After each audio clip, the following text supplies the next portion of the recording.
In this video, I'll be showing you how to use storage share on your Samsung Smart TV. Now, this feature is only available if you have updated your Smart TV to the new Tizen OS 9 update. Now, from here, you're going to go ahead and just navigate to the All Settings menu. And then once you're here, you're going to scroll and select Connections. Under Connections, you're going to ensure that storage share is currently enabled.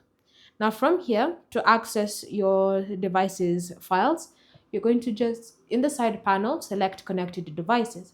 You should be able to see your connected phone, laptop, whatever it is, and all you need to do is simply select it.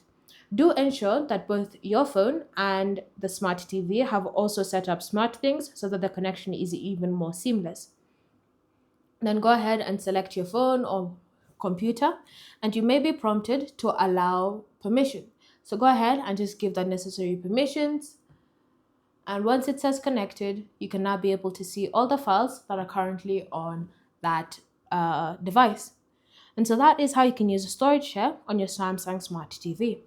Thanks for watching. If you have questions or comments, leave them down below, and I'll see you in the next video.